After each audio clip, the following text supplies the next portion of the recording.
Singer Rahul Sipligunj కు కోటి రూపాయల నజరానా ప్రకటించింది రేవంత్ సర్కార్. రాహుల్ సిప్లిగంజ్ కు ఇచ్చిన హామీని సీఎం రేవంత్ రెడ్డి నిలబెట్టుకున్నారు. గద్దరవాడ్ ఫంక్షన్ లో రాహుల్ సిప్లిగంజ్ కు న్యాయం చేస్తామంటూ సీఎం రేవంత్ రెడ్డి హామీ ఇచ్చారు. ఈ నేపథ్యంలోనే బోనాల పండుగ సందర్భంగా కోటి రూపాయల నగదు పురస్కారాన్ని తెలంగాణ ప్రభుత్వం ప్రకటించింది.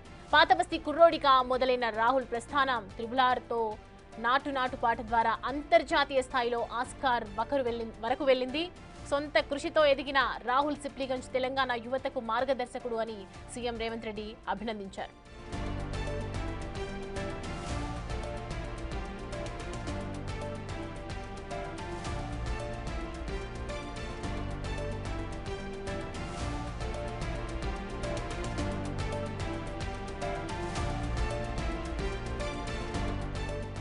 ఈ అంశానికి సంబంధించి పూర్తి డీటెయిల్స్ అందించడానికి మా ప్రతినిధి వాసు జాయిన్ అవుతున్నారు. వాసు, కోటి రూపాయల నజరానా ఇవ్వడంతో రాహుల్ సిప్లిగంజ్ ఏం చెప్తున్నారు, రియాక్షన్ ఏంటి?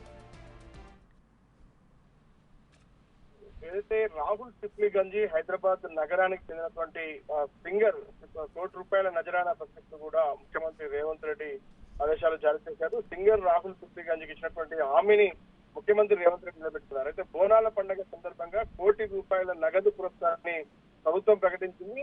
అయితే ప్రధానంగా గత ఎన్నికల నేపథ్యంలోనే హామీ ఇచ్చినటువంటి పరిస్థితిలో వచ్చే ఎన్నికల్లో కాంగ్రెస్ అధికారంలోకి వస్తే రాహుల్ సిప్లిగంజ్ కి కోటి రూపాయలు ఇస్తామని కూడా ప్రభుత్వం అప్పట్లో ప్రకటించింది. అయితే పాతబస్తీ కుర్రోడు రాహుల్ సిప్లిగంజ్ ఏదైతే త్రిబులార్ సినిమాలో నాటు నాటు పాట ద్వారా కూడా అంతర్జాతీయ స్థాయిలో ఆస్కార్ అవార్డును అందుకున్నారు.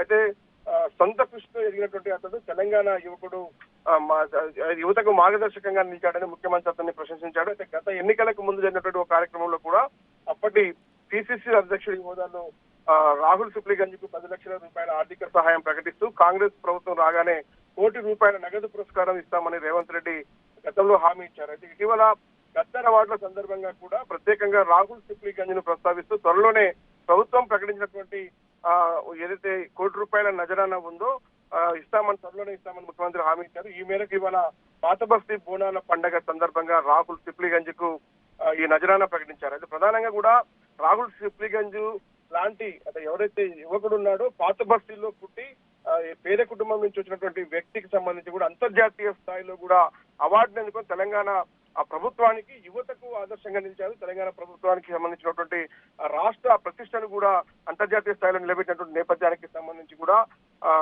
ఏదైతే గుర్తించి ప్రభుత్వం కోటి రూపాయలు ప్రకటించడాన్ని రాహుల్ సిప్లిగంజ్ ఆనందం వ్యక్తం చేస్తారు. అతనితో పాటు అతని కుటుంబ సభ్యులు, స్నేహితులు, మరికొంతమంది సింగర్స్ ఎవరైతే పేద సింగర్స్ ఉంటారో వాళ్ళంతా కూడా చాలా ఆనందం వ్యక్తం చేస్తున్నారు. ఎందుకంటే ఇటీవల కాలంలో గద్దర్ అవార్డులతో పాటు సినీ పరిశ్రమ గత కొంత కాలంగా 10 ఏళ్ల కాలంగా ఎలాంటి అవార్డులు లేకుండా ఉన్నటువంటి తెలుగు సినీ పరిశ్రమకు గద్దర్ అవార్డులు ప్రకటించినటువంటి నేపథ్యం చూశాం. కానీ తాజాగా పేద కుటుంబం నుంచి వచ్చి పాతబస్తీ కుర్రోడు రాహుల్ సిప్లిగంజ్ కి కోటి రూపాయలు ప్రకటించినంత కూడా అది ఈ రోజు పాతబస్తీ మొత్తం కూడా బోనాల పండుగతో కూడా సంతోష వాతావరణంలో కూడా ఒక పర్వదినాన్ని జరుపుకున్న నేపథ్యంలో అదే ప్రాంతానికి చెందినటువంటి ఒక యువకునికి కోటి రూపాయలు ప్రభుత్వం అతని కష్టాన్ని అతని ఏదైతే గుర్తించినటువంటి నేపథ్యం కూడా కనిపిస్తా ఉంది. మొత్తానికైతే రాహుల్ సిప్లిగంజ్ తో పాటు కుటుంబ సభ్యులు ఆనందం వ్యక్తం చేస్తా ఉన్నారు. Right Vasu, thanks for the updates.